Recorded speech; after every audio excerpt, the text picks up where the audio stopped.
Hey, everybody, welcome back to another conversation with leaders in the community. And today we have George Zarebski today here from Ohio, all the way from sunny Ohio.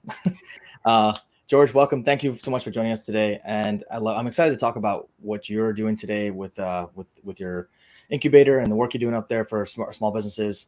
So tell us more about you and your story. And, let's start with, first of all, what do you do? And what does your incubator do?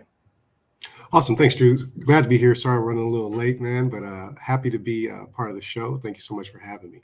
So, yeah, my name is George Zarebski, and I'm one of the two founders of the Urban Business Development Center. Our primary focus is to help the small businesses, usually that have the side hustle, trying to launch it and make it their mainstream business, mom and pop shops, companies that aren't looking for equity share or trying to sell the business, right? They're looking for sustainability and security in their businesses. So we're helping with the ground principle business principles and making sure that those folks have what they need to have a successful run with their business. So everything from ideate to launch. That's awesome. And so what kind of businesses do you typically work with? Do you focus on certain industries, certain verticals, or is it kind of just, whoever is able to come and find you and need the help? Yeah, it's a great question. So I actually have a tech background. I've been part of Y Combinator and some other tech incubators and accelerators, but we're actually focused on the folks that are like running a corner store, barbershops, hairstylists. But we've also had people that have been in social impact businesses, app development. It's really been a pretty broad scope. We were kind of surprised at the amount of diversity that we found. It's not just people celebrating a side hustle. It's folks that really have a mission and a charge to kind of impact the community. That's awesome. I love that work. And I'm curious how you made the shift from technology to this kind of work and supporting these kind of businesses. Yeah, it's another great question. So, I get that one a lot. I am a tech geek. have always been a tech geek, tried and true. But in my process of going through these different accelerator programs, I found that I was often, the one standout person in the room, the one person of color in the room. And I had a lot of inferiority complex, imposter syndrome, and I just found that it was really hard mentally, emotionally to operate in some of these spaces.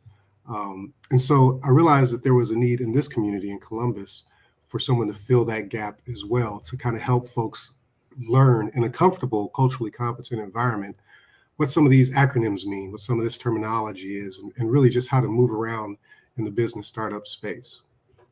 That's amazing, dude. I mean, and you hit it on the head, honestly, actually a couple ways, right? I mean, being, first of all, being a person of color in this society is not really just as existing as a regular person of color is not easy, right? Right. But then trying to start a business, trying to put your livelihood on the line in terms of depending on other people to be a customer of yours, right, on a regular basis and come patronize your business. That's a whole nother level, right? Yeah. And then being in the room with those, trying to network and trying to make sure that you're building connections with folks, that can be really daunting, especially if you're the only person of color in the room and you're that one, what's different about you versus everybody else, and Right. no one's going to talk about it, right? But it's there, it's absolutely there. Yeah. So it sounds like it comes from a really passionate place for you, and that's amazing. So where does that passion come from, other than obviously the experience you had, but what drives you on a day-to-day basis? Yeah, a lot of great questions here. And so, actually, I spent a lot of time thinking about it. This is the first time in my life where I'm just excited to get up every day. I'm just really filled with passion. And I realize that just individually as a person, I tend to latch on to other people's passion. I've always had an interest in learning about what other people were into. And whenever somebody's passionate about a thing, I just feed off of it. But ever since I was a kid, I always felt like the community that I grew up in was from the south side of Chicago. It wasn't the best neighborhood. I was always kind of exposed to other things, though. My dad would take me out on camping trips. We'd go hit other states. And then I joined the Air Force right after high school. And it's just like, oh my gosh, this world is so huge. There's so much more out here than just the community that you grew up in. And so from an early age, young adult, I always knew I wanted to kind of like go back home and kind of raise awareness, Mm-hmm. I didn't exactly know how that would come to fruition. And it wasn't until well after my Air Force career and then having that tech startup that it all kind of came home when I landed in Columbus and realized this is the lane that I want to operate in, because everybody celebrates the tech startups, whether it's fintech, biomed, whatever, high growth, quick exit. equity share type companies, but nobody's really looking at the neighborhood businesses that really are the backbone of our ecosystem. So that's where I felt like I could make, my presence felt and kind of have an impact. And it's been pretty successful the past 3 years. We've had some great success. That's great, man. And yeah, you're right. That those grassroots businesses are really they're the backbone of the communities, right? They're where people go on a day-to-day basis, where you're not gonna see them advertise on TV, right? You're not gonna see the advertisements and the millions of dollars spent on Super Bowl commercials, right? Right, right. So when you're working with those folks, how do you find them? How do they find you, I should say? Yeah, so it's been pretty simple formula, actually. Instagram, right? So my business partner, she's an influencer on Instagram, has quite a following. And, she'll simply post out that we'll have a workshop going on or a cohort. We just actually graduated our most recent cohort this past Sunday and gave out $20,000 in funding to the graduates. So that was pretty awesome. We're still kind of living off of that high. But so that's one of the primary lanes. Another lane is just through the network, the communication that we have with the peers in the community that have social impact accelerators, See Change, Give Back Hack, to name a few. There's social ventures. There's just a lot of organizations in the community that are working toward a similar effort, maybe starting at different levels of business. And so, that's another side project we're kind of working on. Well, I say side, but not to imply that it's not important. We're trying to build a map to identify, help businesses identify this is where you're at. So maybe this is the direction you need to go next. So we're trying to build that ecosystem. But yeah, it's been pretty organic. It's been pretty organic, and we've had no shortage of people wanting to get in. So we know that there's a huge market out there for it still. Yeah, absolutely. And are you focused primarily on the Columbus area, like geographically around your area, or are you kind of are you expanding to like other areas that might need it as well, like in urban communities around the country? Yeah, it's been pretty dynamic, right? So during COVID, when we started off, it was meant to be Central Ohio, Columbus and the surrounding area. Mm-hmm. During COVID, when we went virtual, we ended up picking up people from other states.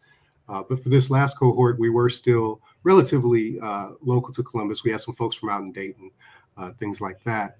But yeah, so that's been our primary focus right now. But this year, we kind of feel like we came into this year with an idea. This is the way forward. We know a good 3-4 year plan.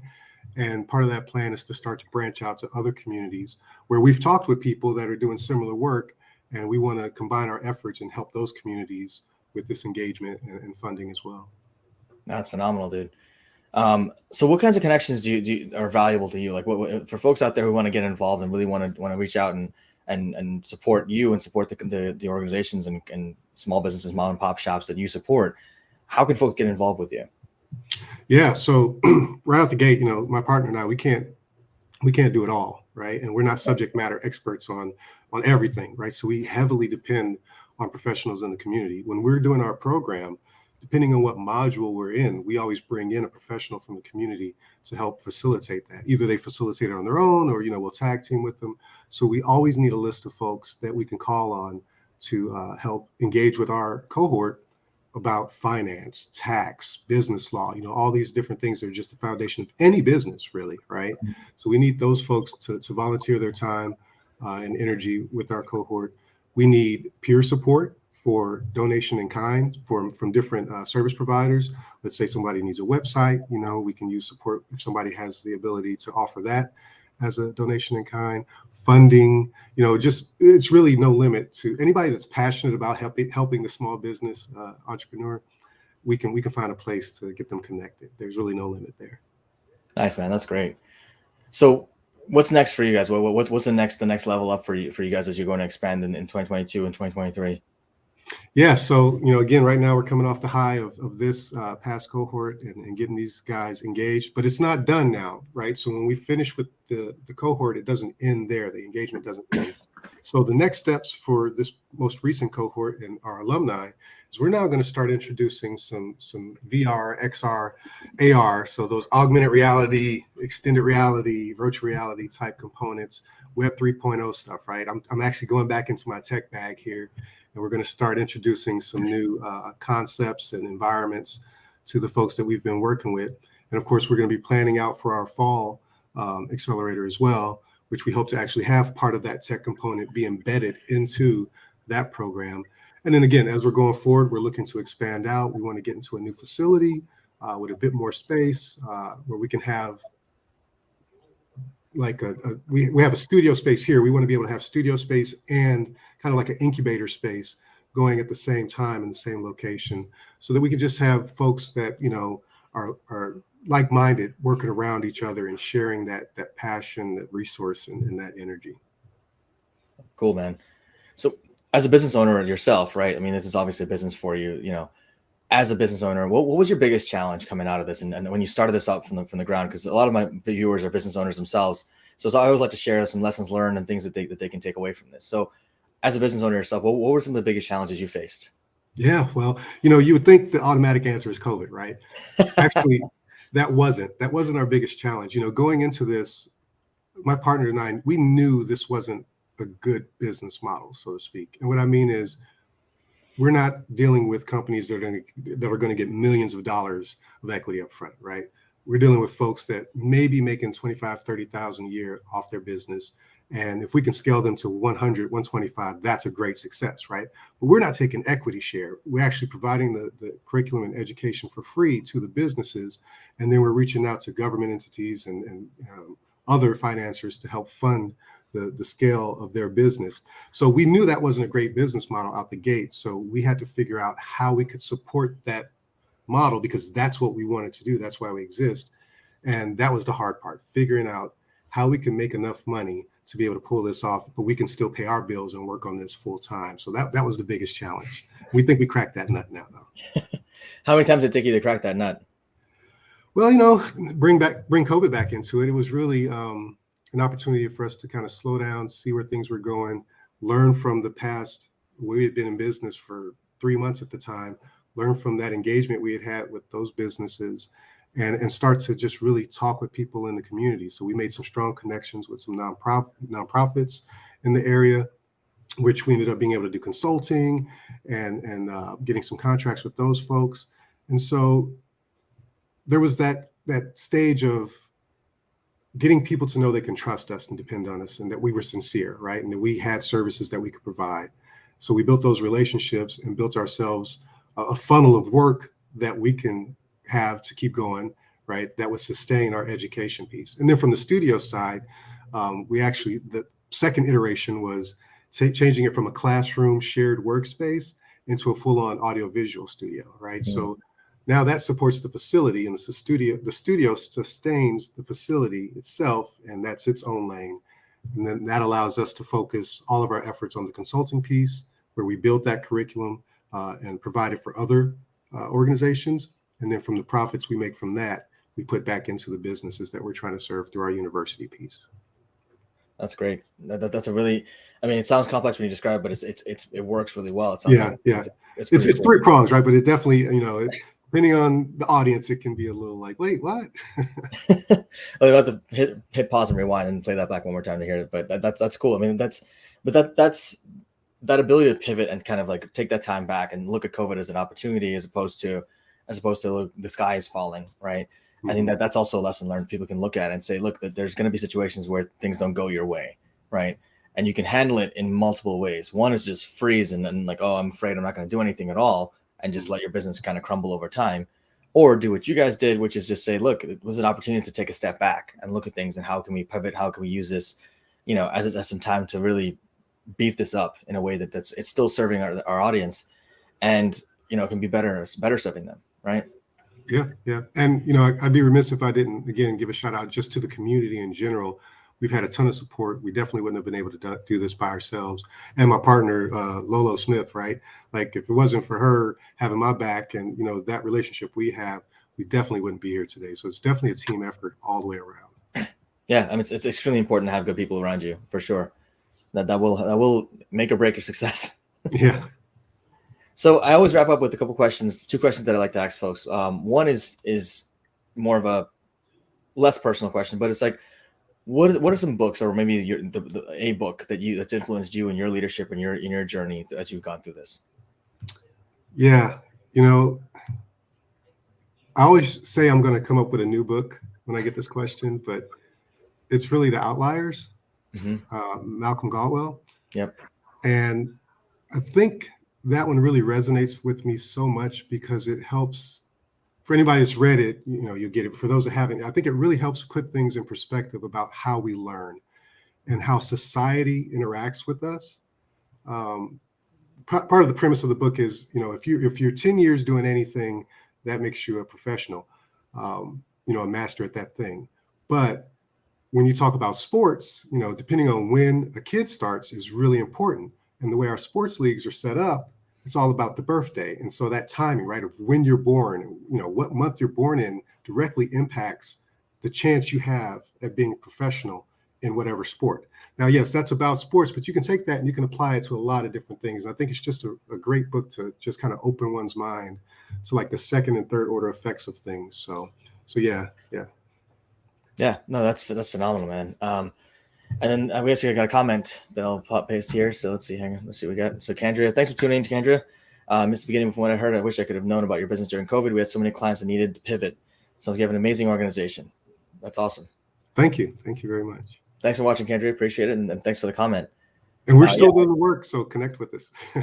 Yeah, I can introduce you guys if you want. So happy to make that introduction. She's phenomenal, and the company she works for, SmartBean, is absolutely phenomenal as a bookkeeping company.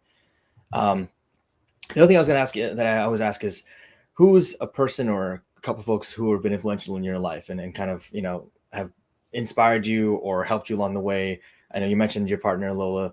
I'd say, if that's a person you choose, that's great. But if you have someone else that influenced you, that had an inspirational effect on you, who would that be for you? I'd like to go off the rails a little bit and say, I think the largest benefit that I've had for me personally, right? Like I've definitely had some great mentors.